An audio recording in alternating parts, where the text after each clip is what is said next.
জমিন যদি আল্লাহর হয়, আসমান যদি আল্লাহর হয়, আপনি আমি যদি আল্লাহর হই, এই জমিনে আল্লাহর কথা চলবে। কথা বলেন ঠিক কিনা? বিড়ালের মতো 500 বছর বেঁচে থাকার কোনো দাম নাই, সিংহের মতো গর্জন ছেড়ে এই জমিন থেকে বিদায় নিতে চাই। কথা বলেন ঠিক কিনা? আল্লাহ রাব্বুল আলামিন এই কুরআনুল কারীমের প্রোগ্রামে, এই মাহফিলে যে আপনি আমাকে আসার জন্য, বসার জন্য সুযোগ করে দিয়েছেন, যারা আসতে পেরেছেন তাদের কপালটা ধন্য। কথা বলেন ঠিক কিনা? আল্লাহ রাব্বুল আলামিন সুন্দর করে জানিয়ে দিচ্ছেন, وَإِذَا قُرِئَ الْقُرْآنُ فَاسْتَمِعُوا لَهُ وَأَنصِتُوا لَعَلَّكُمْ تُرْحَمُونَ। হয় না চিৎকার করে আল্লাহু আকবার। আপনারা কি ফুটবল খেলা দেখেননি? দেখেন নাই? ফুটবল যদি খেলা দেখেন, আমি তো ছোটবেলায় কিছু তো দেখছি, 70-80 বছরের বৃদ্ধা দাদাও যদি ফুটবল মাঠের সাইডে যদি থাকে, এখনো গোল হয় নাই, গোলকিপারের কাছাকাছি বল আক্রমণ চলতেছে, এই সুযোগেই 70 বছরের দাদুও বলতেছে গোল। বলে কি বলে না? আমি পাশে বলি, দাদু এখনো তো গোল হয় নাই। আরে বেটা বুঝবি না, এটা আবেগে চলে আসছে। কি আসছে? আবেগে আসছে, গোল বলেই ফেলছে। আবার কিছু লোক দেখবেন যে মনে হয় উনি ওখান থেকে বলত মনে হয় শট দিচ্ছে, এরকম দেখা যায় না? কি যেন মোশান। সামান্য দুনিয়ার খেলাই যদি আবেগে আপনি বলতে পারেন চিৎকার দিয়ে গোল, আল্লাহু আকবারের দুনিয়া আপনার জবান থেকে উচ্চ কণ্ঠে হওয়ার দরকার আছে না নাই? এটা বাস্তবতা। দেখি আপনারা কেমন পারেন। আল্লাহ রাব্বুল আলামিন সুন্দর করে জানিয়ে দিচ্ছেন, লা ইন শাকারতুম লা আযীদান্নাকুম ওয়া লা ইন কাফারতুম ইন্না আযাবি লাশাদীদ।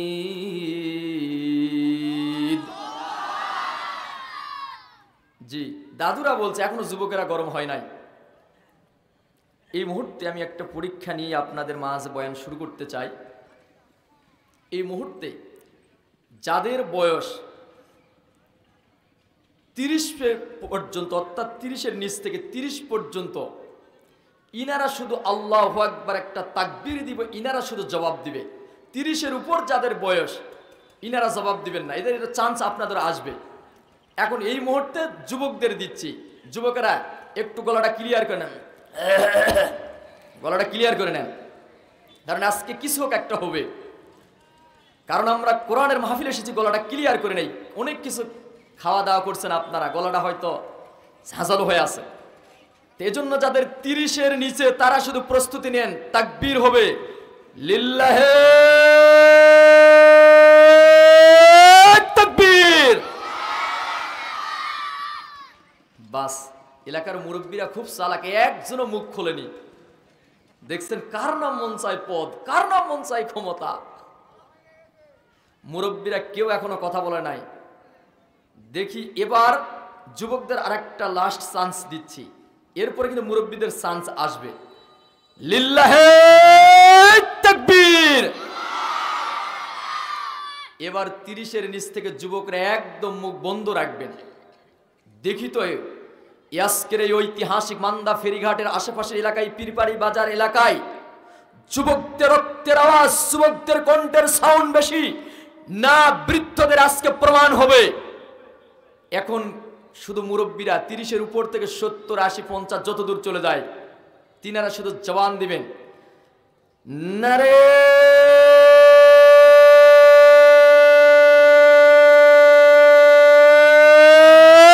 তাকবীর। না, মুরব্বীরা কি মনে হয়, মুরব্বীরাই মনে হয় ফার্স্ট হয়ে গেল। কি যুবকেরা?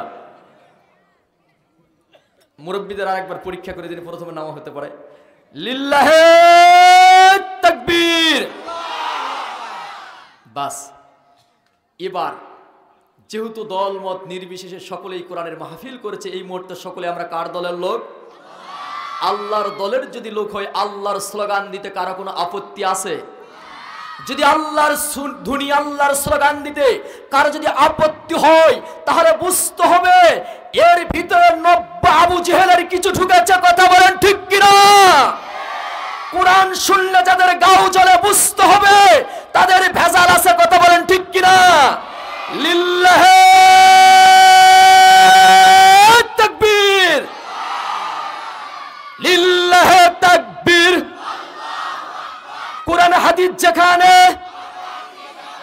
আলেম ওলামা যেখানে, বিড়ি সিগারেট যেখানে, এর সাউন্ড কমছে তো, মানে যিনারা বিড়ি সিগারেট খান আর কিন্তু বলেনি, কি বলেন?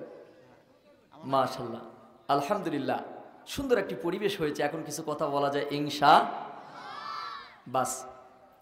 আসলে মানুষের মতো মানব যদি হয়, পরিবেশের মতো যদি পরিবেশ হয়, স্বাদের মতো যদি কোনো জিনিসের স্বাদ হয়, অল্প দিয়েই অনেক পরিমাণ ভাত খাওয়া যথেষ্ট। কথা বলেন ঠিক কিনা? সম্মানিত দিনী মুসলিম ভাইরা, যেহেতু আপনারা বসে পড়ছেন, আল্লাহ যাদেরকে কবুল করেছে তারাই মাত্র আসতে পারবে। কারণ আল্লাহর নবী যখন যুদ্ধের জন্য ডাক দিয়েছিলেন, এমনও যুদ্ধের ময়দানে কম সংখ্যক ৩১৩ জন দিয়েই বিজয়ী দিয়েছেন। তিনি হলেন কে? এর জন্য ইমানটা পরিপূর্ণ যদি থাকে, আমাদের মাহফিলে লোক সংখ্যা যদি কম হয়, এই মাহফিলের মধ্যে বরকত দিবেন। তিনি হলেন কে? সম্মানিত দিনী মুসলিম ভাইরা, আল্লাহ সুবহানাহু ওয়া তাআলা বলছেন, লা ইন শাকারতুম লা আযীদান্নাকুম ওয়া লা ইন কাফারতুম ইন্না আযাবি লাশাদীদ।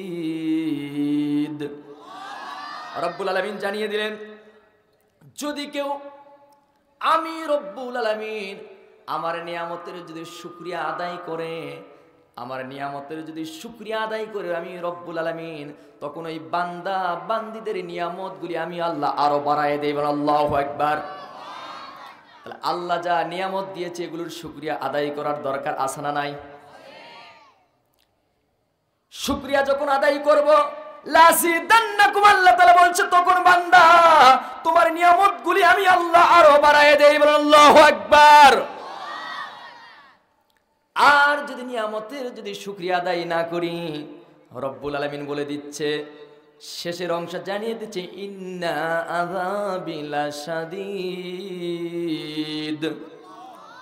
নিয়ামতের শুকরিয়া যখন বান্দা আদায় করবে না, রব্বুল আলামিন বলছে তোমাদের জন্য অপেক্ষা করতেছে অনেক অনেক বড় যন্ত্রণাদায়ক কষ্টদায়ক শাস্তি। কথা বলেন ঠিক কিনা? শাস্তি অপেক্ষা করছে। আজকে দুনিয়ার বুকে এসে আপনি আমি অহংকার, তাকব্বরি, সম্পদের বড়াই, অর্থের বড়াই, বডির বড়াই, কত কি আমরা দেখাই। কিন্তু আল্লাহ সুবহানাহু ওয়া তাআলা বলছে, বান্দা তোমারে আমি অবশ্যই কিন্তু ধরব, তোমারে ছাড় দেই, কিন্তু তোমাকে ছেড়ে দিব। আল্লাহ ধরবে কি ধরবে না? আবার আলোচনায় বলি, সম্মানিত দিনী মুসলিম ভাইরা, ছোট্টবেলায় অনেকেই ঘুড়ি উড়ান নাই? আকাশে ঘুড়ি উড়ান নাই?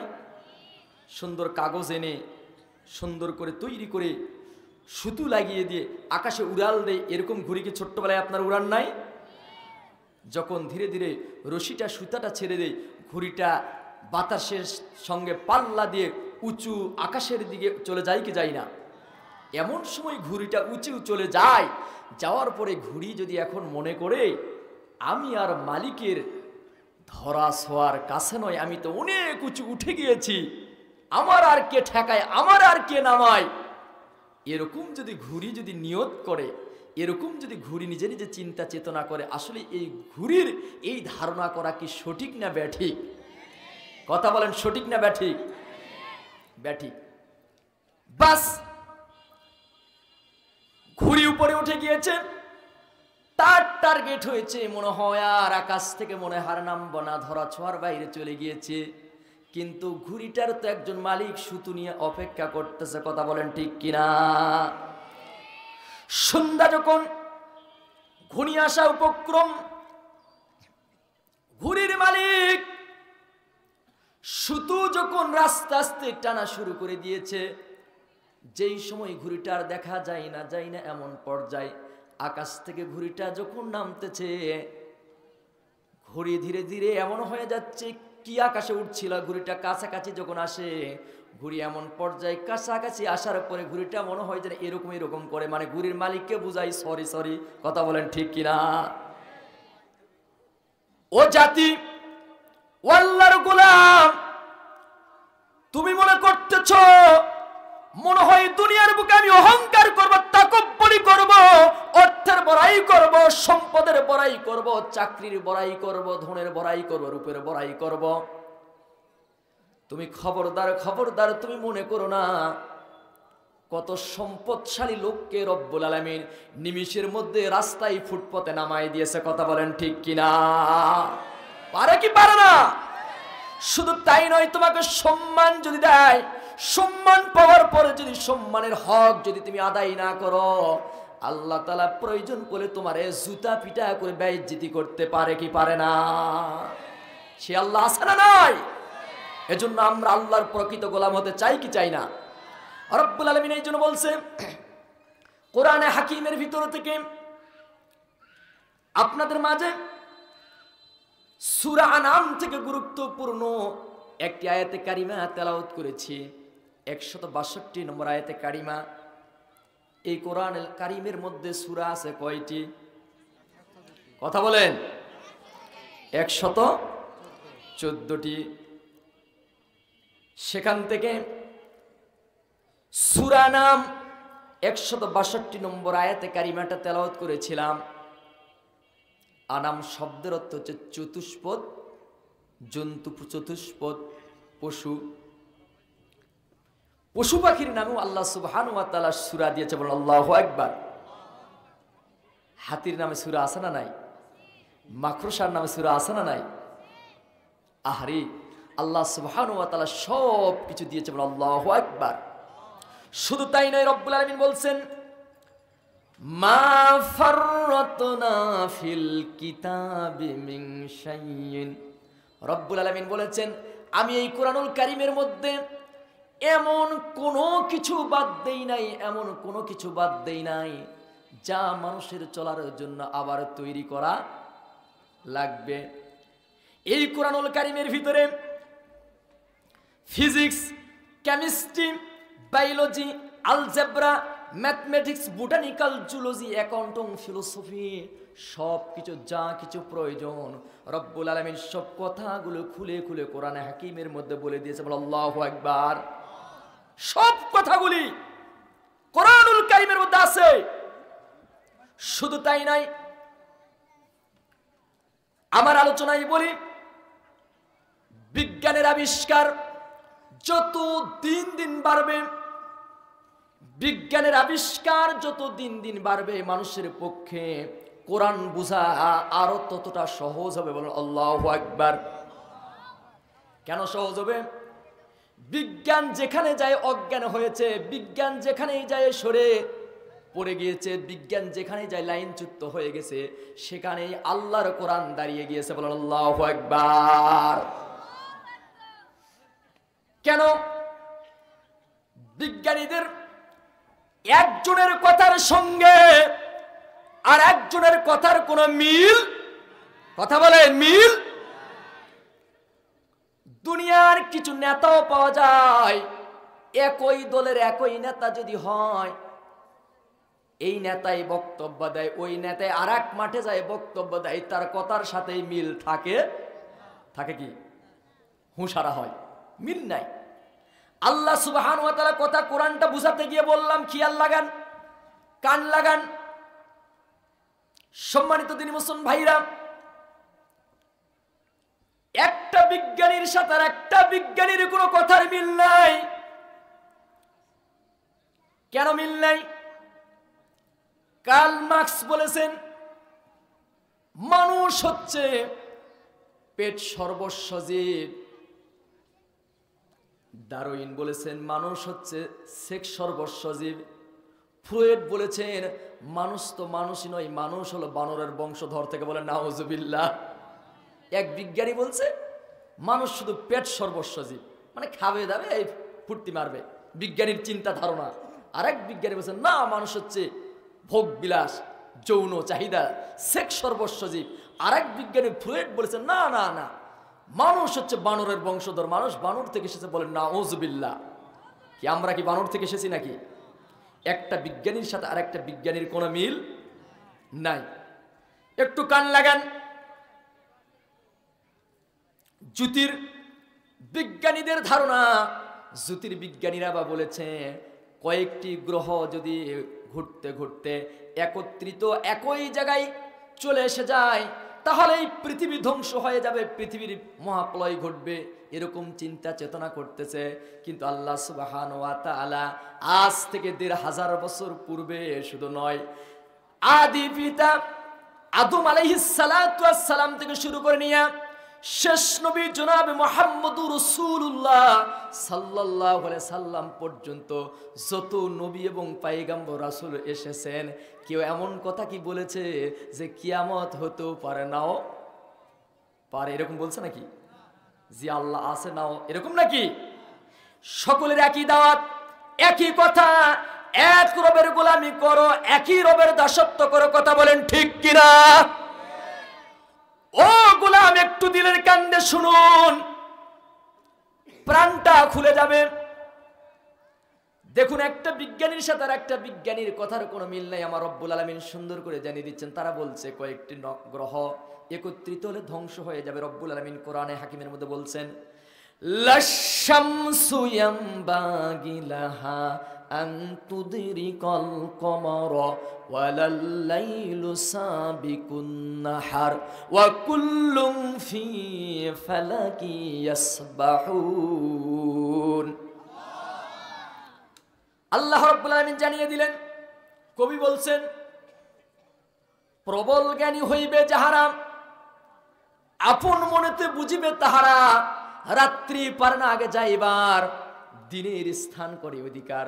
সূর্য পারে না চন্দ্রকে ধরিতে, চন্দ্র পারে না সূর্যকে ধরিতে, যার যে স্থান ব্রহল রাখিয়া ভ্রমণ করেছে খোদা আল্লাহকে দরিয়া। বল আল্লাহু আকবার, লিল্লাহি তাকবীর। তাহলে বিজ্ঞানীদের ধারণা, চিন্তা চেতনা ওখানেই ব্যর্থ। কথা বলেন ঠিক কিনা? এই জন্য বলছিলাম, দ্বীনি মুসলমান ভাইরা, কোরআনের বাগানে, কোরআনের মাহফিলে এসেছি, সুন্দর করে রব জানিয়ে দিচ্ছেন, কুল ইন্না সলাতি ওয়া নুসুকি ওয়া মাহইয়ায়া ওয়া মামাতি লিল্লাহি রাব্বিল আলামিন। রব্বুল আলামিন জানিয়ে দিচ্ছেন, হে রাসূল বলুন, নিশ্চয় আমার নামাজ, আমার কুরবানি, আমার জীবন, আমার মৃত্যু, এগুলো হবে একমাত্র কার জন্য? এটাকে আমি বানাই বললাম নাকি? তাহলে আমার নামাজ হবে কার জন্য? আমার কুরবানি হবে কার জন্য? আমার জীবন হবে কার জন্য? আমার মরণ হবে কার জন্য?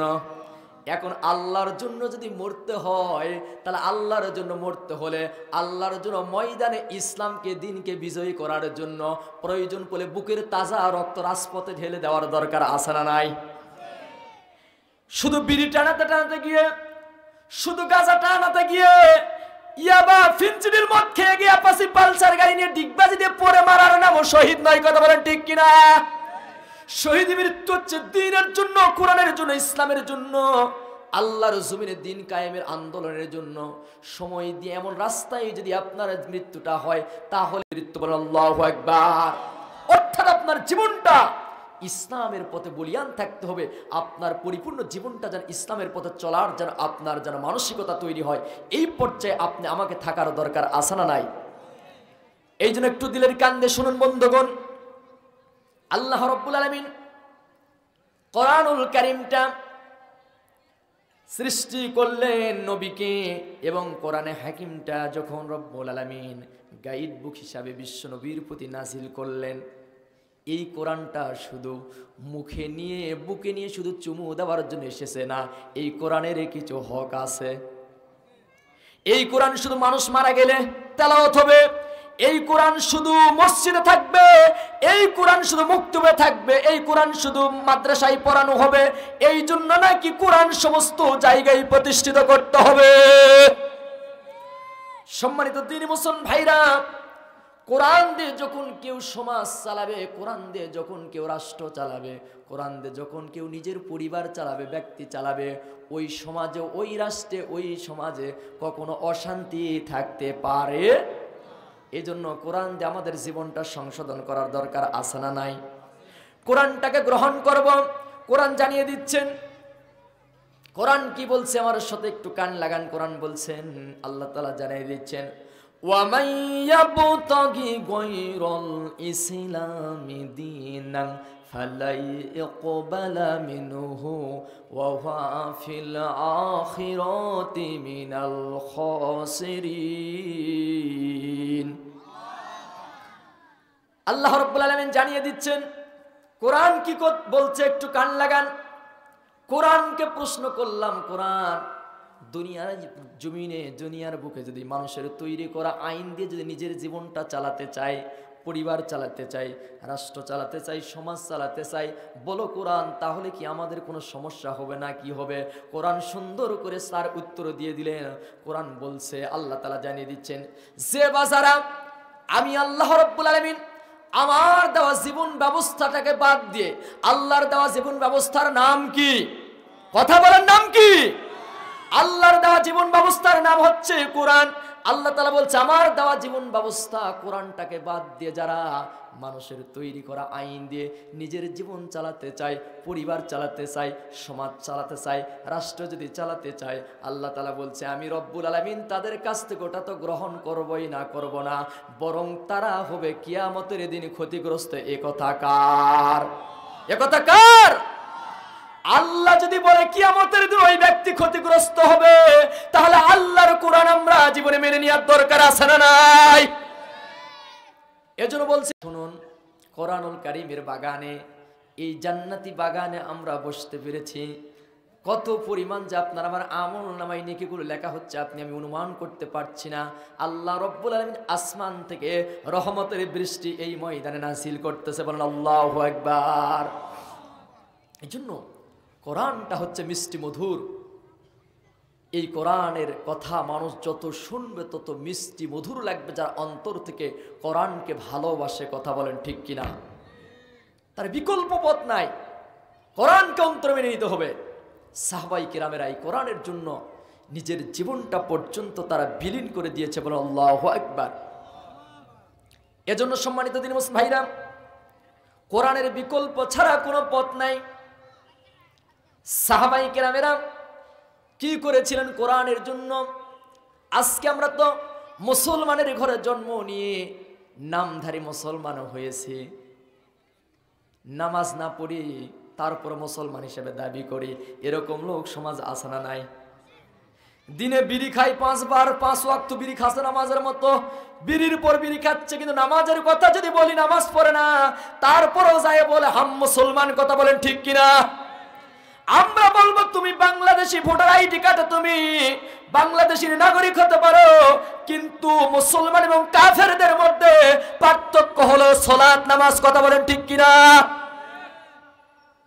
কারণটি হচ্ছে মুসলমান এবং কাফেরদের মধ্যে পার্থক্য হলো নামাজ। আল ফারুকু বাইনাল আবদি ওয়া বাইনাল কুফরি তারকুস সালাত। মুসলমান এবং কাফেরদের মাঝে পার্থক্য করার জন্য সালাত, নামাজ। কারণ লম্বা জামা, লম্বা টুপি, লম্বা দাড়ি দিয়েও সে মুসলমান নাকি, এতে কোনো চিহ্নিত করা বড় কষ্টকর হয়। কথা বলেন ঠিক কিনা? এমন তো অনেক আছে অমুসলিম ভাই। আমার বাড়ির পাশে এক অমুসলিম ভাই আছে, তার বিশাল বড় দাড়ি, মাথায় আমার পাগড়ি তো না, ওনার মাথায় পাগড়িও আছে। সাধারণ আপনার ওনার চেহারা সুরত দেখলে মনে করবেন এই ব্যক্তি মনে হাজা মুসলমান, কিন্তু আসলে সেই ব্যক্তি কিন্তু মুসলমান নয়, সেই ব্যক্তি ঘোষ, মুসলমান না। আপনি দেখলে এই লোক মুসলমান না হলে হবে কি? তাহলে মুসলমান এবং কাফেরদের মধ্যে হলো পার্থক্য নামাজ। যদি একটা আল্লাহর গোলাম দেশের যেখানেই যাক না কেন, প্যালেস্টাইন বলেন, কাশ্মীর বলেন, তেসনিয়া বলেন, বসনিয়া বলেন, আলজেরিয়া বলেন, নিমিত্রিয়া বলেন, বুলগেরিয়া বলেন, পৃথিবীর যেখানেই যাক না কেন, ওই লোকটার যদি মাথায় যদি টুপি যদি নাও থাকে, দাড়ি যদি নাও থাকে, ওই লোকটা যদি পশ্চিম দিকে কিবলা হয়ে মুখী হয়ে যখন আল্লাহু আকবার বলে সিজদায় যখন লুটিয়ে পড়বে, যদি কোনো ব্যক্তিকে বলা হয় এই ব্যক্তিটা কোন দলের লোক, এই ব্যক্তিটা কোথায়কার মানুষ, যে কোনো লোক এক বাক্যেই প্রশ্নের জবাব দেবে, এই ব্যক্তি হলো হাজা মুসলমান। কথা বলেন ঠিক কিনা? মুসলমান এবং কাফেরদের মধ্যে পার্থক্য হচ্ছে সালাত, নামাজ। আজকে মুসলমানের ঘরে জন্ম নিয়েছি, তার উপরে নিজের কলিজা টুকরা সন্তান নামাজ পড়ে না, এরকম লোক আছে না নাই? আবার কি বলে, দাদু আমি যখন তোমার মতো মুরব্বী হব তখন আমি নামাজ পড়ব। তুমি যে দাদুর মতো বার্ধক্যে পৌঁছে যাবে এর কোনো গ্যারান্টি আছে? কোনো ওয়ারেন্টি আছে? নাই। তোমার মতো কত যুবক দুনিয়ার থেকে বিদায় হয়ে গেল। এজন্য বলছিলাম সাহাবায়ে কেরামেরা দ্বীনের জন্য, কোরআনের জন্য তারা কি করেছিলেন? মুসলমানের ঘরে আমরা জন্ম নিয়ে নামধারী মুসলমান, কিন্তু আসলে অরিজিনালি খতিয়ানে মুসলমান আছি না নাই সেটা তালাশ করতেছি না। যুবক মানুষ, মক্কা শরীফে বাসা, আব্দুল উজ্জা, দেখুন মুসলমান ইমানটা তাদের কেমন ছিল আর আমাদের ইমানটা কেমন। রাসূলদের জন্য বলেছে এমন জামানায় আসবে কসুর পাতায় পানি রাখা সম্ভব হতে পারে, হাতের তালুর মধ্যে জ্বলন্ত আগুনের আঙ্গারকে নিয়ে চলাফেরা সম্ভব হতে পারে, কিন্তু ইমান নিয়ে মৃত্যুবরণ করা তার চাইতেও বড় কঠিন হতে পারে। সেই জামানা শুরু হয়েছে। কথা বলেন ঠিক কিনা? আগাবেলা একটা কথা বললে বৈকাল বেলা কথার সাথে কোনো মিল নাই, কোনো মিল নাই। আমানতদারি নাই, আমানতের খেয়ানত করতেছি, জবান নষ্ট করে ফেলছি। এই জন্য একটু দিলের কান্দে শুনুন। আব্দুল উজ্জা যুবক মানুষ, মক্কা শরীফে বাসা, ছোটবেলায় তার বাবা দুনিয়ার থেকে বিদায় হয়েছে, চাচার ঘরে লালিত পালিত হচ্ছে। চাচা কি করেছে? তারে বড় করেছে, গাড়ি বাড়ি অর্থ সম্পদ বলতে যা বোঝায় এক কথায় চলার মতো একটা তার প্রপার্টি পরিবেশ করে দিয়েছে। কিন্তু আপনার আমার নবীজি বিশ্বনবী মুহাম্মদ রাসূলুল্লাহ সাল্লাল্লাহু আলাইহি সাল্লাম মক্কায় অবস্থান করত। এই আব্দুল উজ্জা অমুসলিম, এই আব্দুল উজ্জা অমুসলিম, তিনার ভিতরে অনেক দিনের তামান্না স্বপ্ন ছিল যে আব্দুল্লাহর ছেলে মুহাম্মদ নবীর প্রতি কালিমা পড়ে আমি মুসলমান হয়ে ঈমান আনবো। বলেন আল্লাহু আকবার। কিন্তু চাচা তো অমুসলিম, চাচা তো অমুসলিম, কিন্তু চাচার কাছে ভয় বলতেও পারে না, কিন্তু দিলের মধ্যে তামান্না স্বপ্ন। এই স্বপ্ন জপতে জপতে হঠাৎ আপনার আমার নবীজি হিজরত করে পার হলেন কোথায়? কথা বলেন কোথায়? হিজরত করে মদিনায় চলে গেলেন। যুবক মানুষের ভিতরে ভেঙে গেল বাঁধের মতো।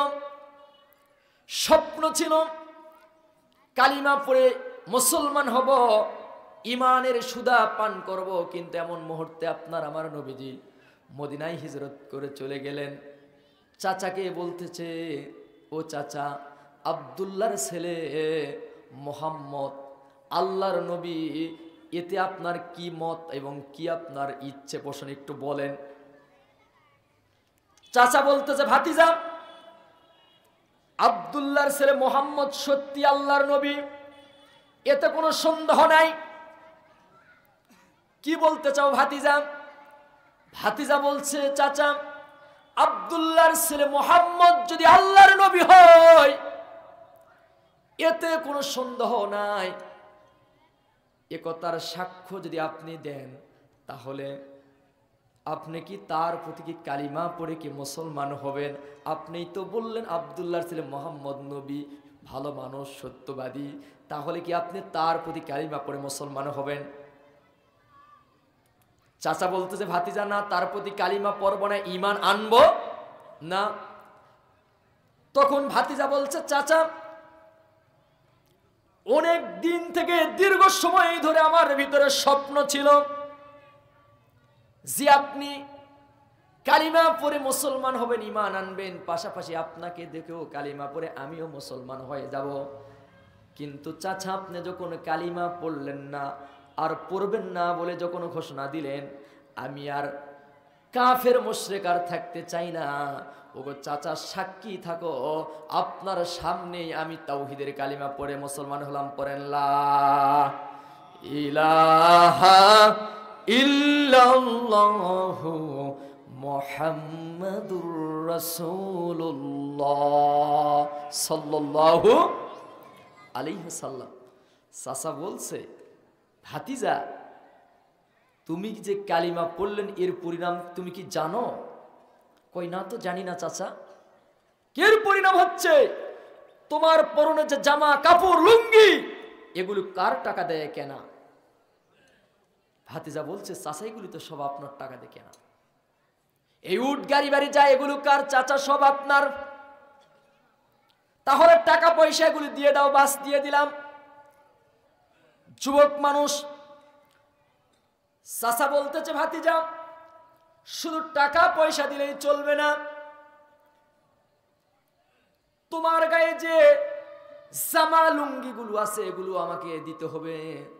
ঈমান কারে বলে একটু দিলের কান্দে যুবকরা শুনুন। ও যুবকরা, আজকে তো তোমরা সুইটির প্রেমে পাগল হয়েছো।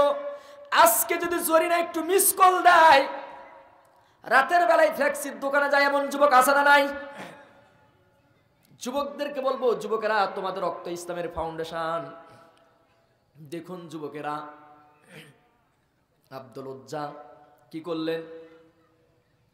চাচাকে বললেন, চাচা সত্যি যদি আপনি চান এই লেন আপনার টাকা দিয়ে জামা লুঙ্গি যা আছে।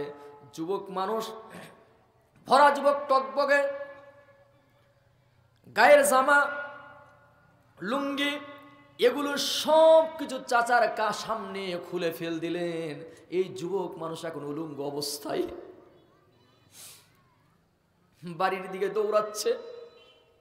দরজায় যায় নক করেছে, মা মা বলে মাকে ডাক দেয়। মা দরজা খুলে দিয়ে যুবক সন্তানের উলঙ্গ চেহারা দেখে কি মার তাকায় থাকতে পারে? পারে? মা কি করেছে?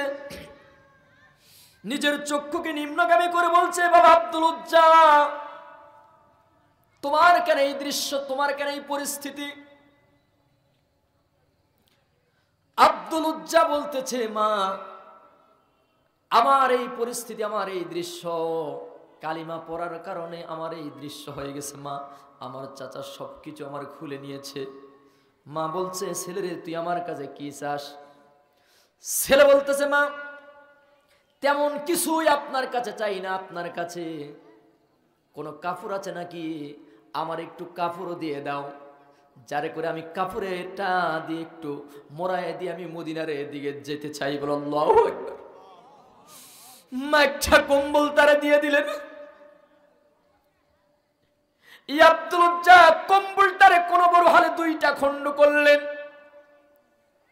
হাঁটু পর্যন্ত মোড়ায় দিলেন, বুকের উপরে মোড়ায় দিয়ে মরুভূমির দীর্ঘ পথ পাড়ি দিয়ে মদিনার দিকে দৌড়ালেন।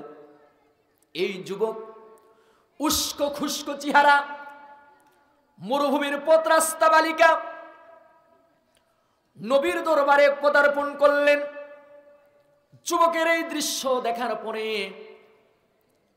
নবীজি বলে, ও যুবক তোমার কেন এই পরিস্থিতি, তোমার নাম কি? তিনি বলছেন, ইয়া রাসূলুল্লাহ, ইয়া হাবিবাল্লাহ, আমার নাম হলো আব্দুল উজ্জা। আল্লাহর নবী বসতে দিলেন, তাকে বললেন, তোমার কেন এই পরিস্থিতি? ঘটনাগুলি সম্পূর্ণ খুলে তিনি বললেন নবীজির সামনে। আল্লাহর নবী বললেন, ও আব্দুল উজ্জা, ইসলাম কবুল করার খাতিরে, কালিমা গ্রহণ করার খাতিরে যদি তোমার এই পরিস্থিতি হয়ে যায়, ও আব্দুল উজ্জা, আমি নবীজি আজ থেকে তোমার নাম আর আব্দুল উজ্জা থুলাম না, আমি নবীজি আজ থেকে তোমার নাম রেখে দিলাম আব্দুল্লাহ। আল্লাহর কাছে সবচাইতে দুইটি নাম হচ্ছে পছন্দনীয়, তার মধ্যে একটি হচ্ছে আব্দুল্লাহ আর একটি হচ্ছে আব্দুর রহমান। এই নাম যদি অনেক সময় অনেক মেয়েরা আমাদেরকে বলে, হুজুর ছেলেটা হয়েছে একটা নাম রাখবো, একটা নামের কথা বলেন তো।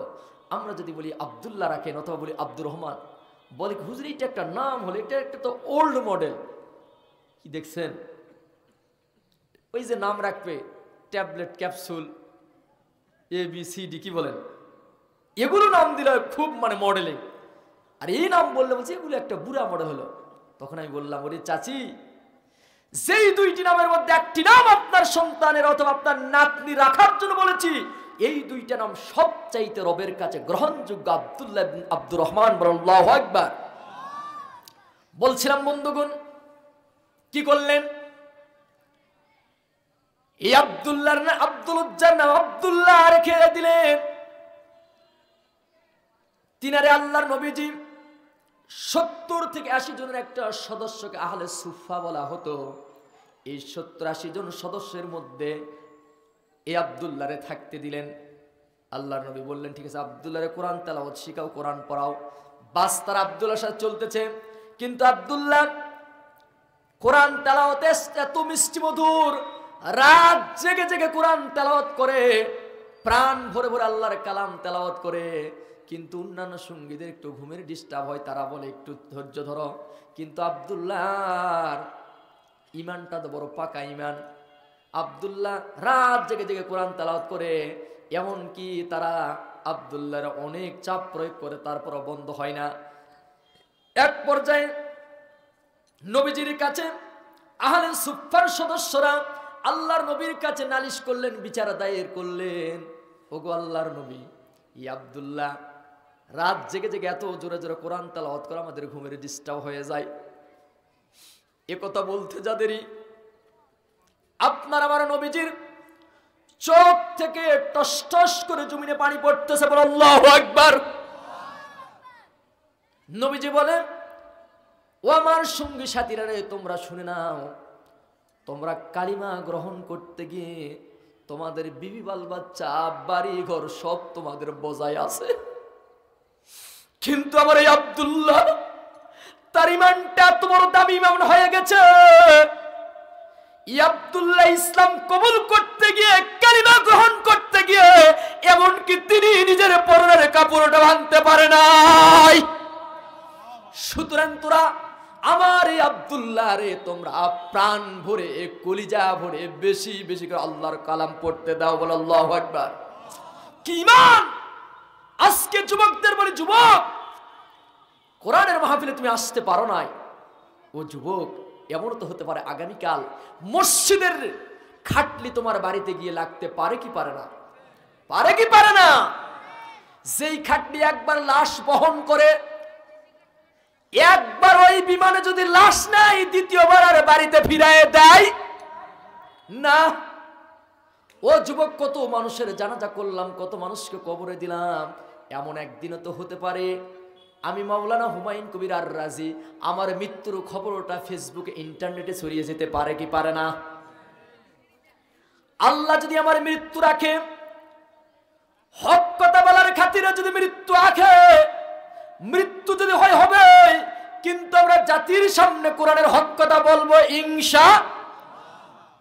কারো চক্ষুকে পরোয়া করব না। আল্লাহ তাআলা কোরআনে হাকিমের মধ্যে যেই কথাগুলো বলেছে, আল্লাহর জমিনে দিন কায়েমের জন্য কাজ করার দরকার আছে না নাই? ময়দানে আমরা কাজ করব, হক কথা বলতে গিয়ে যদি ফাঁসির মঞ্চে যেতে হয়, তারপর আমরা যেতে রাজি। কথা বলেন ঠিক কিনা? আপনার আমার নবীজি শিয়াবে আবি তালিবের গুহায় 3টা বছর কাটায় দিয়েছে। কথা বলেন ঠিক কিনা? এক শ্রেণীর লোকেরা তো এই সমাজে বলে, ওই হুজুর যদি অপরাধ না করতে এমনি কি জেলখানায় যেত? ওদের সাথে সার মিলে বলতে হয়, তারা তো একথাও বলতে পারে নবীজি অপরাধ করেছে এই জন্য গুহার মধ্যে ছিল। শিয়াবে আবু তালিবে নাকি? না না না, হক কথা বলতে হলে প্রয়োজন পড়ে জেল আসতে পারে। যেই কথা বললে আপনার জেল আসবে, জুলুম আসবে, নির্যাতন আসবে, ফাঁসি আসবে, মনে করতে হবে আপনি অরিজিনাল পথে আছেন। চিৎকারে মেরে আল্লাহু আকবার। যদি আপনি হক কথা বলেন, কিছু লোককে তিতা লাগতেই পারে, কারণ সেই সময় নবী যখনই হক কথা বলেছে, কোরআনুল কারীমের যখন আয়াত নাজিল হয়েছে, যখনই তাদের সামনে বলেছে আপনার আমার নবী কেমন পাওয়ারফুল নবী, ওরাই সম্মানিত করেছিল, আলামিন বলেছিল, আস-সাদিক উপাধি দিয়েছিল। কথা বলেন ঠিক কিনা? যখন নবীজি আয়াত নাজিল হয়ে গেল, وأنذر عشيرتك الأقربين। আয়াত যখন নাজিল হয়ে গেল, সেই সময় মক্কা মদিনায় কোন বিষয় সম্পর্কে যদি জানাতো হতো, তাহলে পাহাড়ের উপর উঠে ইয়া সাবা, হাই সকাল, পাহাড়ের উপর উঠে চিৎকার মেরে ইয়া সাবা বলে যখন চিৎকার মারত, তখন জনগণ দৌড়িয়ে যেত। না জানি কারো কোনো খবর দেওয়ার প্রয়োজন, ভালো হোক মন্দ কিনো বিপজ্জনক, বাস আপনার আমার নবী ডাক মেরেছে। এরকম করে সেই সময় কুরাইশদের লিডাররা যারা যেতে পারলো, যারা যেতে পারলো না, কেউ প্রতিনিধি পাঠিয়ে দিল। আপনার আমার নবীজি বলছে, ও মক্কাবাসীর কুরাইশরা, তোমরা শুনে নাও, তোমাদেরকে একটা কথা বলতে চাই। আমি মুহাম্মদ যদি বলি, ওই পাহাড়ের পাদদেশে একটা ঘোর শত্রু বাহিনী তোমাদেরকে আক্রমণ করার জন্য আসতেছে, এ কথা কি তোমরা বিশ্বাস করবে? আল্লাহর নবী বলতে যাদেরই বলছি, ওরে আব্দুল্লাহর ছেলে মুহাম্মদ, কেন বিশ্বাস করব না? আমরাই তো তোমাকে বলি as-সাদিক আল-আমিন, বিশ্বাসী বলে ডাকি, 100% বিশ্বাস করব। আল্লাহর নবী তখন বলে, সত্যি যদি তাই বিশ্বাস করো, আমি নবীজি আমি বলছি, আল্লাহ সুবহানাহু ওয়া তাআলা ওই জাহান্নাম থেকে বাঁচানোর জন্য সঠিক পথের কথা বলার জন্য আয়াত নাযিল হয়েছে, নিকটদেরকে ওই জাহান্নামের আগুন থেকে বাঁচাও। সুতরাং তোমরা তাওহীদের প্রতি, এই রিসালাতের প্রতি তোমরা আগমন করো। তখন বলছে, ওরা উত্তর দিচ্ছে, আব্দুল্লাহর ছেলে মুহাম্মদ, তুমি ধ্বংস হও, এই কথা বলার জন্য তুমি আমাদেরকে ডেকেছো নাকি? দেখছেন কি বিষয়। সম্মানিত দিনী মুসলমান ভাইরা, এই জন্য বলছিলাম কোরআনটা এমন একটা গাইড বুক, এইটার আলোচনা কিয়ামত পর্যন্ত কেউ বলে শেষ করতে পারবে না। কারণটা, এই কোরআন যতই পড়বে ততই মিষ্টি মধুর লাগবে। এই কোরআনটার ভিতরে আল্লাহ তাআলা বলছে, সব কথাগুলি খুলে খুলে আমি রব্বুল আলামিন সব কথাগুলো বয়ান করে দিয়েছি। বলো আল্লাহু আকবার। শুধু তাই না, রব্বুল আলামিন বলছেন, ওয়ামা উতিতুম মিনাল ইলমি ইল্লা কলিলা। রব্বুল আলামিন বললেন, আমি তোমাদেরকে কেবলমাত্র সামান্য তোমার ইলমে জ্ঞান দিয়েছি। বলো আল্লাহু আকবার। সামান্য তোমার জ্ঞান দিয়েছি। এজন্য দ্বীনি মুসলমান ভাইরা, একটা গল্প মনে পড়ে গেল। সেই গল্পটুকু, আজকে আমরা মুসলমান, সুবিধাবাদ জিন্দাবাদ। এক ভদ্রলোক কুকুর পালতো। এরকম কুকুর পালা লোক সমাজে আছে না? পালতো অনেক। ওই আমেরিকায় বিভিন্ন দেখবেন নিজের সন্তানকে ওই ট্রলি গাড়িগুলোতে নিয়ে বেড়ায়, আর কুকুরের বাচ্চা কুকুরকে এরকম বুকে করে নিয়ে ঘরে, দেখা যায় কি যায় না? এক ভদ্রলোক কুকুর পালতো।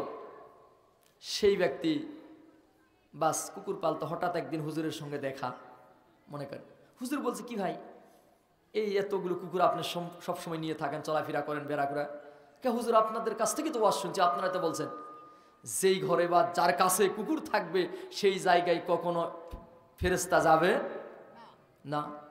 সাংঘাতিক কথা। তার এর ফজিলত কি? এই জন্য রাখছি যে যাবে না। কারণটা হচ্ছে, যদি কুকুর যদি থাকার ক্ষেত্রে যে ফেরেশতা যদি নাই যদি আসে, তাহলে আমার কাছে আজরাইলও আসবে না। সাংঘাতিক বুদ্ধি তো। মানে বেশি বুদ্ধি হলে যা হয়, হুজুরও মানে ঠকাই দেওয়ার বুদ্ধি। হুজুরও বলছে ঠিক আছে দেখি। হুজুর বলছে, ভাই ঠিকই, হুজুর আজকে যেটা ঠিকই, কিন্তু আপনি ওয়াজটা শোনেননি। আপনি যে এতগুলো কুকুর যে পালেন, এই কুকুরগুলো কি বেঁচে থাকে না মারা যায়? উনি বলছে, অবশ্যই তো মারাও যায়। তাহলে সমস্ত সৃষ্টি জগতের সমস্ত প্রাণীর জান কবজা করবে আজরাইল। তার মানে যদি আপনার কুকুরও যদি মারা যায়, কুকুরকে যে কায়দায় জান কবজ করবে, সেই কায়দায় আপনারও জান কবজ করবে। বাঁচতে পারবে? বাঁচার উপায় আছে। এই জন্য বলছিলাম বন্ধুগণ, আল্লাহর কোরআনটা দিয়ে যখন কোনো একটা সমাজ চলা যাবে, রাষ্ট্র চলবে, বাড়ি চলবে, পরিবার চলবে, আল্লাহর নবী বলছেন যদি সমাজটা যদি কোরআন দিয়ে চালাতে পারো, যদি তার পরিবারটা কোরআনের আলোকে চালাতে পারো, ওই পরিবারের ভিতরে শান্তি দিয়ে ভরপুর করে দেবেন আল্লাহ, শান্তি দিবে। কেমন শান্তি? কোরআনের পথে যারা চলেছে শান্তিটা কেমন? হযরতে আবু বকর, ওমর, এরা কেমন সমাজ পরিচালনা করেছে? হযরতে আবু বকর সিদ্দিক রাদিয়াল্লাহু তাআলা আনহু রাষ্ট্রের দায়িত্বশীল ছিল। আবু বকর প্রতিদিনের তার পারিশ্রমিক বেতন বলতে যা বোঝায়, আবু বকর কি করেছে? প্রতিদিন তার পারিশ্রমিকটা প্রতিদিন গ্রহণ করতেন। এ দিয়া কিছু রুটি হতো, কিছু সবজি, অর্থাৎ একটু তরকারি একটু রুটি, এই দিয়ে তার পরিবার চলতো। আবু বকরের স্ত্রী হঠাৎ একদিন, অনেক দিন থেকে তার ভিতরে বড় কৌতূহল জাগলো যে একটু ফিন্নি সীমায় ভালো খাবার আয়োজন, এরকম অনেক অসহায় গরিব মানুষের মন চায় কি চায় না? মাঝে মধ্যে ভাজি ভর্তা বিভিন্ন কিছু খাই দাই করে মাঝে মধ্যে একটু ভালো খাবার মন চাই কি চাই না? অবশ্যই চাই। আবু বকরের স্ত্রী মনের মধ্যে একটু ইচ্ছা জাগলো একটু ফিন্নি সীমাই খাবে, কিন্তু আমার স্বামীর খলিফার যে বেতন গ্রহণ করে প্রতিদিন, যদি আমি সেখান থেকে কুমায়ে বাসায় যদি ফিন্নি সীমায় রান্না করতে যাই, তাহলে রুটি হলে তরকারি হবে না, তরকারি হলে রুটি হবে না। বাস্তি গিয়ে কি করলেন? প্রতিদিনের দৈনন্দিনের খাবার থেকে একটু একটু করে আলাদা করে রেখে দিয়ে, একটু একটু করে আলাদা করে রেখে দিয়ে হঠাৎ একদিন তিনি পায়েস ফিন্নি সীমায় রান্না করলেন। বাস খলিফা আবু বকরের সামনে খাবার পরিবেশন করলেন, রুটিও আছে, তরকারিও আছে, ফিন্নি সীমায় আছে। এই আইটেম দেখার পরে এখন বলুন তো আবু বকর খুশি না বেজার? কথা বলেন, খুশি না বেজার? কেউ বলে খুশি, কেউ বলে বেজার, বোঝে আসে না আসলে খুশি না বেজার। কেউ বলে খুশি, কেউ বলে বেজার। এখন যদি আপনার 1 মাস থেকে গরুর গোস্ত বাজার করেনি, বাড়িয়ালি যদি একটু গরুর গোস্তর খাবার সামনে দেয়, আপনি খুশি হবেন না বেজার হবেন? খুবই খুশি। কিন্তু আবু বকর খুশি হয় নাই। আবু বকর বলছে, ওগো স্ত্রী, আমি খলিফা আবু বকর, আমার যা বাজেট, দৈনন্দিনের যা আমি পারিশ্রমিক, আমার যা বেতন, এই বেতন দিয়ে তো রুটি হবে, তরকারি হবে, এই ফিন্নি সীমাই পায়েসের তো ব্যবস্থা হবে না। তাহলে তুমি এটা কই পাইলে? দেখেন কোথায় পালেন? স্ত্রী বলছে, ওগো স্বামী, অনেক দিনের জল্পনা কল্পনা, অনেক দিনের স্বপ্ন, আমার ভিতরে একটু ফিরনি পায়েস সিমাই খাওয়ার ইচ্ছা জেগেছিল, কিন্তু আপনি যে পরিমাণ প্রতিদিনের বেতন প্রতিদিন গ্রহণ করেন তা দিয়ে তো সম্ভব নয়।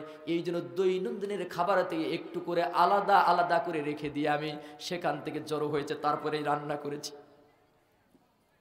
বাস আবু বকর কি করলেন? চলে গেলেন রাষ্ট্রের দায়িত্বশীল, বাইতুল মালের দায়িত্বে যিনি আছে, বাইতুল মালের রাষ্ট্রীয় কোষাগারের যিনি দায়িত্ব আছে, তার কাছে ডাইরেক্ট যাই বললেন, ও ম্যানেজার, তুমি শুনে নাও, আমি আবু বকরের কি পরিমাণ বেতন দাও, কি পরিমাণ বেতন দাও, সেই বেতনটা একটু আগামী কাল থেকে মাইনাস করে দাও। কতটুক মাইনাস করবে? অর্থাৎ আবু বকরের স্ত্রী দৈনন্দিনে এর খাবার থেকে যতটুক আলাদা করেছিল ততটুক আলাদা করে কমে দিবে। বল আল্লাহু আকবার। আবু বকর ভাবছে, তাহলে তো আমার যা বেতন যা দেয় তা দিয়ে তো আমার ভোগ বিলাসিতা হতে বেশি হচ্ছে, আমার স্ত্রী কমাই দিচ্ছে, তারপর চলতে পারছিলাম, একটু কমায়ে দাও। কিন্তু আমার দেশের, আমার সমাজের স্বামীর বেতন মাসে পাই 15,000 টাকা, ওই মাসে স্ত্রীর মার্কেট করে 25,000 টাকা, নিজের 2টা সন্তানকে প্রাইভেট বিল দেয় 10,000 টাকা, অ্যাপাচি পালসার গাড়িও চলে। বুঝতে হবে এই টাকা কই থেকে আসে, কথা বলেন ঠিক কিনা? তুমি বৈধ বেতন তোমার 15,000 টাকা, স্ত্রী মার্কেট করে 25,000 টাকা, বুঝতে হবে এই টাকা বাইপাস লাইন দিয়ে কলমের খোসা দিয়ে কামাই করেছো, কথা বলেন ঠিক কিনা? এজন্য আমি জাতিকে বলতে চাই, যদি অন্যায়ভাবে কাউকে কষ্ট দাও, যদি কাউকে মারো, যদি কাউকে হত্যা করো, তুমি লিখে রাখো কারো সন্তানকে যদি বিধবা বানাও, কারো বাবাকে যদি এতিম বানাও, তুমি লিখে রাখো তোমার সন্তানও এতিম হবেই। কথা বলেন ঠিক কিনা? এজন্য কাউকে কষ্ট দেওয়ার আগে নিজের মনকে প্রশ্ন করেন, নিজের ভাইকে কষ্ট দেওয়ার আগে নিজের মনকে প্রশ্ন করেন, তাহলে আপনার বিবেক খুলে যাবে। যুবক, আসো মসজিদে, আসো নামাজ পড়তে আসো। আজও মসজিদ হাতছানি দিয়ে ডাকতেছে। দেখুন আবু বকরেরা কেমন সমাজ চালাইছে। শুধু আবু বকরের কথাই শুধু নয়, খলিফাতুল মুসলিমিন ওমরের দিকেও তাকায় দেখেন একই কথা। নেতার গুণাগুণ কেমন হওয়ার দরকার, নেতা কারে বলে? খলিফাতুল মুসলিমিন আমিরুল মুমিনিন হযরত ওমর একদিন রাষ্ট্রীয় অফিসের কাজ চলতেছে, রাতের বেলায় হঠাৎ একজন আগন্তুক ব্যক্তি আসলো খলিফাতুল মুসলিমিন আমিরুল মুমিনিন হযরত ওমরের কাছে। ওমরকে বলছে, ওমর, সালাম বিনিময় হওয়ার পরে খলিফাতুল মুসলিমিন আমিরুল মুমিনিন হযরত ওমরকে বলছে, ভাই ওমর, আমার একটু কথা আছে। ওমরের কাজ চলছে, বাতি জ্বালানো ছিল। ওমর বলতেছে, ভাই তোমার যে কাজটা আছে ওই কাজটা বা কথাটা আলাপটা রাষ্ট্রীয় আলাপ না তোমার ব্যক্তিগত পারিবারিক আলাপ?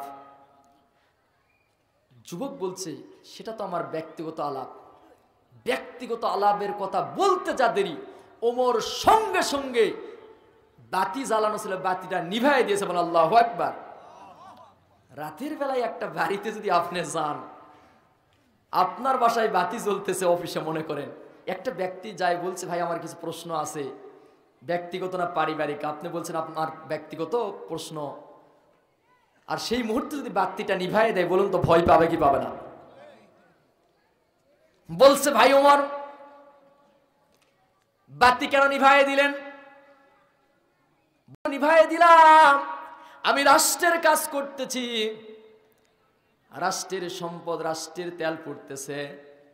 আমি ওমর দায়িত্ব থাকা সত্ত্বে তোমার ব্যক্তিগত বিষয় নিয়ে তুমি কথা বলতে চাও, এই রাষ্ট্রের সম্পদের যদি তেল যদি পড়ে, আমি ওমর কাল কিয়ামতের দিন আল্লাহর কোর্টে আসামির কাঠ ঘরায় উঠতে হবে। কথা বলেন ঠিক কিনা? কি করি যার ভিতরে ভয়। কিন্তু আমার দেশে রাষ্ট্রের চাকরি করে অনেক লোক দেখা যায় রাষ্ট্রীয় অফিসে নিজের মেয়ের বর বউ দেখার জন্য পরিবেশ করে ফ্যান ঘুরাই। কথা বলেন ঠিক কিনা? কি পেয়েছ? রাষ্ট্রীয় অফিসে নিয়ে যায় ফ্যান ঘুরাই। এই তো কয়েক মাস আগে একটা আমার দৃশ্য নিজের চোখে দেখলাম, একটা প্রতিষ্ঠানের বড় প্রিন্সিপাল অর্থাৎ দায়িত্বশীল হেডমাস্টার, তার মেয়ের তার ছেলের বিবাহ অনুষ্ঠান রাষ্ট্রীয় সম্পদে, সেখানে ওই স্কুলে ফ্যান ঘুরতেছে, সেখানে করতেছে। এটার জবাব কি আল্লাহর কাছে দিতে হবে না? এর নাম ইসলাম। এই জন্য আল্লামা জালালউদ্দিন সুয়ুতী রাহমাহুল্লাহ বলেছেন, তুমি সামনের একটা ধাপ দিবে, পিছনের একটা ধাপ দিবে, সেটাও হিসাব নিকাশ করে দাও। এই জন্য বন্ধুগণ, কোরআনের পক্ষে, কোরআনের মাহফিলে এখন যুবকরা আসা শুরু করেছে। বলে আল্লাহু আকবার। এক সময় যুবকেরা বিভিন্ন দিকে ব্যস্ত ছিল, এখন যুবকেরা বর্তমানে কোরআনের পথে, কোরআন রাস্তায় ঝুঁকে পড়তেছে। বলে আল্লাহু আকবার। ও যুবকরা, তোমাদের হাতে ধরি, তোমাদের পায়ে ধরি। ও যুবকরা, আসুন ইসলামের জন্য যুবকরা, কারণ যুবকদের রক্তটাই তো ইসলামের ফাউন্ডেশন। আমি বলি, যুবক তুমি কার পিছনে দৌড়াও, কার পিছনে দৌড়াও? ও যুবক, তুমি ভাবছো স্বপ্ন দেখো, যুবক মেয়েটারে পাইলে আমার জীবনটা ধন্য, অমুক ছেলে পাইলে আমার জীবনটা ধন্য। কিন্তু আমি ওই যুবক ভাইদেরকে, ওই মা বোনদেরকে বলে দিতে চাই, মানুষের মতো মানুষ যদি হতে পারো, চরিত্রের মতো যদি চরিত্র তৈরি করতে পারবো, তাহলে তুমি ও যুবক, যেই মেয়েটাকে তুমি নিজের জন্য আপন করার চেষ্টা করতেছ, তুমি তো লেখাপড়া করতে চাও না তেমন, ওই রাস্তার চৌরাস্তার মোড়ে, ওই আপনার মান্দা ফেরিঘাটের রোডে অনেকে যুবক দেখবেন কোনো কাজ নাই, মোটরসাইকেল দাঁড় করে নিয়ে এতিমের মতো রাস্তা দিয়ে মেয়েগুলো গেলে তাকায় থাকে, এরকম আছে না নাই? এতিমের মতো তাকায় আছে। যুবককে যদি প্রশ্ন করা হয়, যুবক কেন তুমি তাকায় আছো? হুজুর তাও যে ওটা ভালো লাগে, এরকম যুবক আছে না নাই? খামোকাই কোনো কাম নাই দাঁড়িয়ে আছে। আমি যুবকদেরকে বলি, ও যুবক, তুমি পড়াশোনা করো, চরিত্র তৈরি করো। যেই কোটিপতির মেয়েকে তুমি পাওয়ার জন্য পাগল, তুমি চরিত্রের মতো চরিত্র তৈরি করো, মেধার মতো মেধা তৈরি করো, আমলের মতো আমল করো। আল্লাহ সুবহানাহু ওয়া তাআলা ওর চাইতে কোটিপতি সুন্দরীর মেয়েকে তোমার ঘরে পৌঁছে দেওয়ার পরিবেশ করবে। কথা বলেন ঠিক কিনা? আজ তো আমার চোখে দেখলাম, আজ অনেক পরিবার আল্লাহওয়ালা ভালো ছেলে খুঁজতেছে। কথা বলেন ঠিক কিনা? আমি আশ্চর্য হয়ে যাই। যুবকদেরকে বলি, ইসলামের পথে আসুন। ও যুবক, ইসলামের পথে আসলে কখনো তুমি ঠকবে না, জিতাই দিবে আমাদের রব।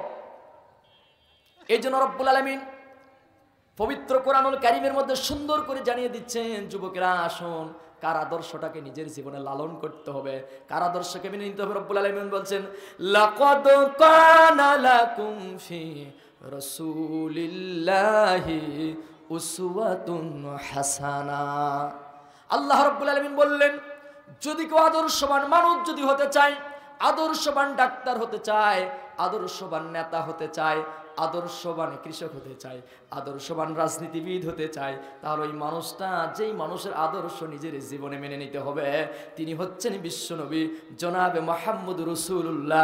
চিৎকার মেরে বলেন সাল্লাল্লাহু আলাইহি ওয়াসাল্লাম। কার আদর্শকে নিজের জীবনে মেনে নিতে হবে? রাসূলের আদর্শ নিজের জীবনে মেনে নেওয়ার দরকার আছে না নাই? আজকে কার আদর্শ আপনি মেনে নিতে চান?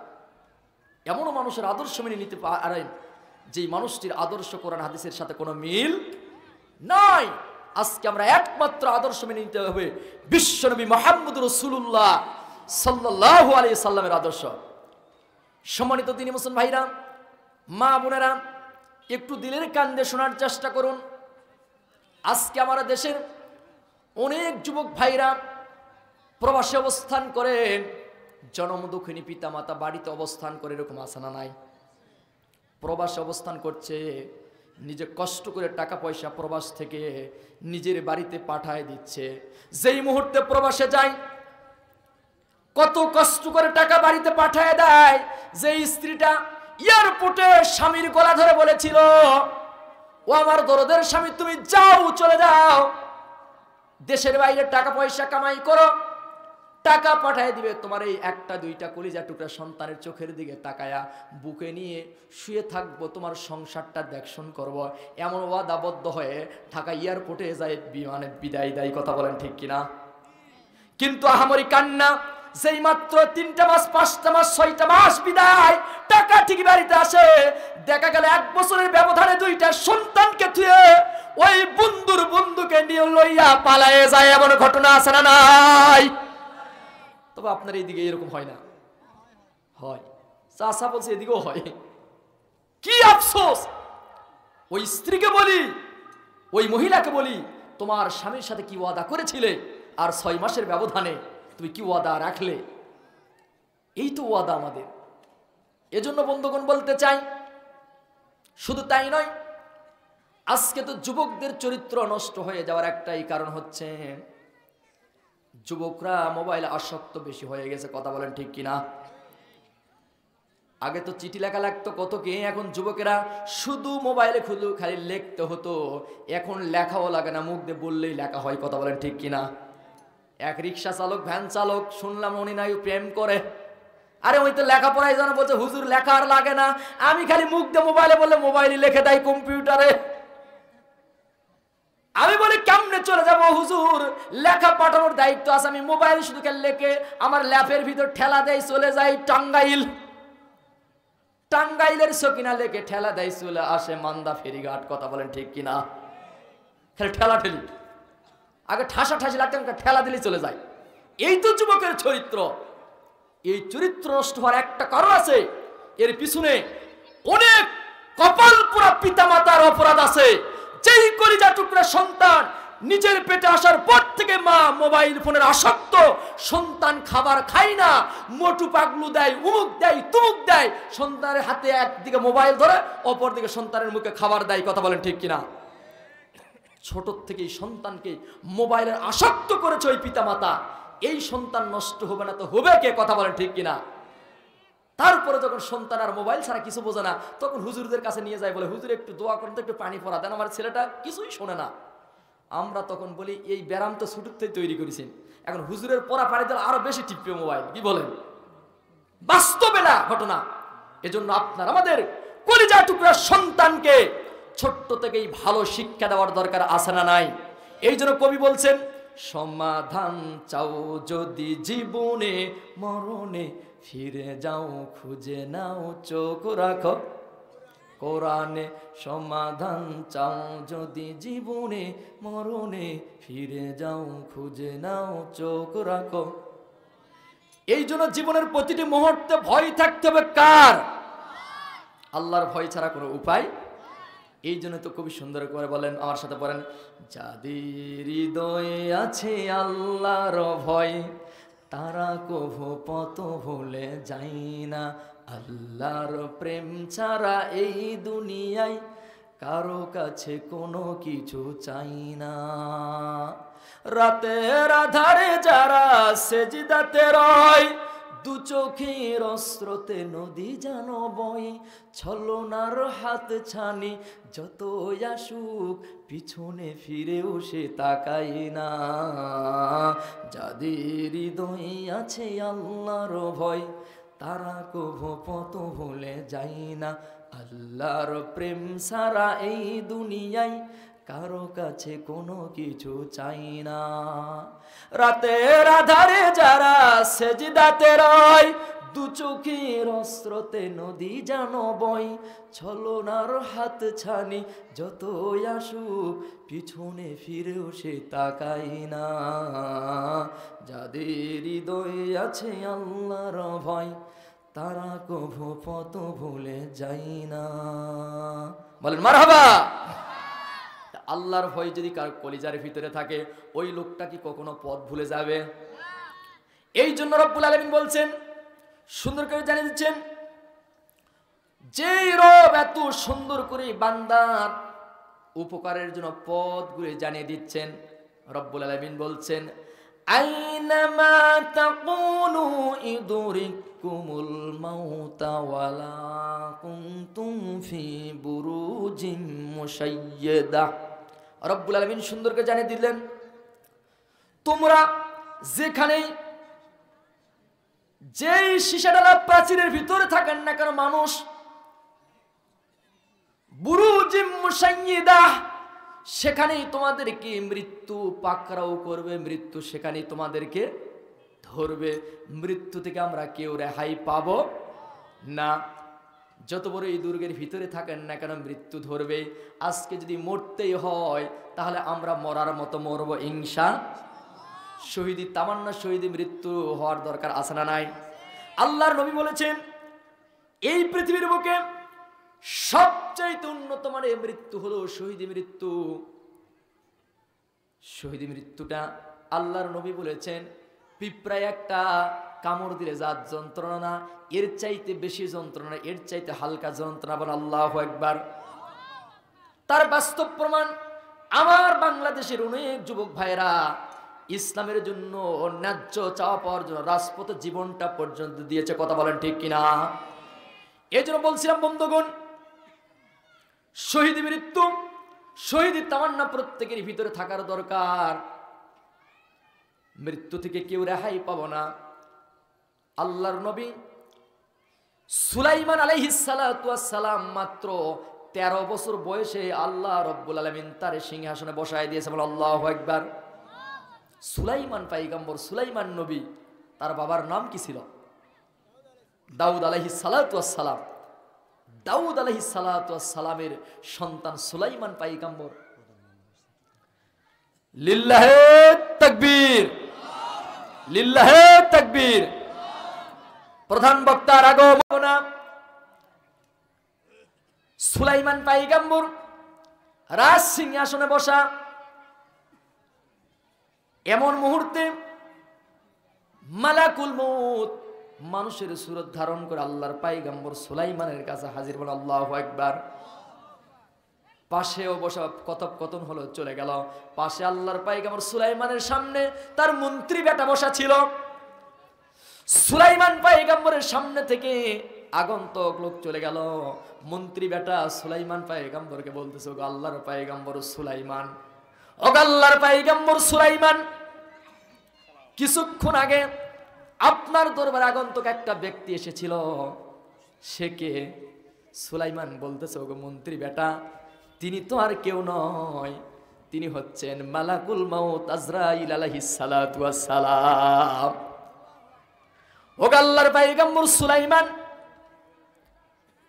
তিনি যাওয়ার পরে আমার দিকে যে নজরে তাকায় দিকেছিল, আমার কলিজাটা বড় শুকায় গিয়েছে। আমার যেন ভয় হয়, মনে হয় দ্বিতীয়বার তারে দেখলে আর আমি বাঁচবো না। আল্লাহর পয়গম্বর বলে, ওগো মন্ত্রী বেটা, তুমি কি চাও?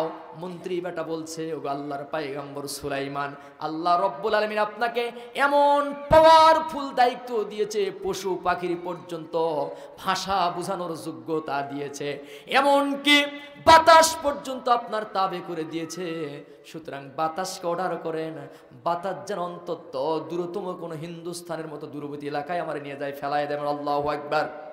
আল্লাহর পয়গম্বর সুলাইমান বাস বাতাস অর্ডার করলেন। বাতাস নিমিষের মধ্যে মন্ত্রী বেটাকে নিয়ে হিন্দুস্তানের মতো দূরতম দ্বীপ এলাকায় নিয়ে যায়। যখন ফেলায় দিলেন, পরের দিন আবার যখন আল্লাহর পয়গম্বরের সামনে সুলাইমানের সামনে যখন ওই মালাকুল মউত আজরাইল আলাইহিস সালাতু ওয়াস সালাম হাজির, আজরাইল আলাইহিস সালাতু ওয়াস সালাম বলছে, ওগো মালাকুল মউত, গতদিন আমার দরবার থেকে যাওয়ার সময় আমার মন্ত্রী বেটার দিকে কি নজরে তাকাইছিলে, তার তো বড় ভয় হয়েছিল কলিজা। মালাকুল মউত বলছে, ওগো আল্লাহর পয়গম্বর সুলাইমান, আমিও তো আশ্চর্য, আপনার রাজদরবার থেকে ফেরার পরে আমার দায়িত্ব হচ্ছে, আমার শিডিউল হচ্ছে ওই হিন্দুস্তানের মতো দূরতম এলাকায়, ওই জায়গায় আপনার পাশে যে মন্ত্রী বেটা বসা, তার জান কবজা করব। আপনার এখান থেকে যাবো ওই জায়গায়, আমি পৌঁছে দেখি সেখানে আপনার এই মন্ত্রী বেটা সেখানে ওই জায়গায় ওই মুহূর্তে হাজির। বলেন আল্লাহু আকবার। আল্লাহর পয়গম্বর সুলাইমান বলছে, হাই রে, আফসোস রে, আমার মন্ত্রী বেটা মৃত্যু থেকে বাঁচার জন্য বেচারি কতই না চেষ্টা করলো, তারপরও মৃত্যু থেকে বাঁচতে পারলো না। যতই চেষ্টা করি মৃত্যু থেকে বাঁচতে পারবো না, আর মৃত্যু না হলে জান্নাত জাহান্নাম নসিব হবে। কারা কারা জান্নাত চাই? দুই হাত উঁচু করে দেখাই, লিল্লাহে তাকবীর, হাত নামান। জান্নাত চাই, কিন্তু এখনো যদি বলি কারা কারা মরতে রাজি, এতগুলো হাত উঠবে না। মানে জান্নাত নেবে কিন্তু মরতে চাবে না, না মরলে কেউ জান্নাত পাবে। এই জন্য আসি। আলহামদুলিল্লাহ, সম্মানিত আমার মেহমান ভাই।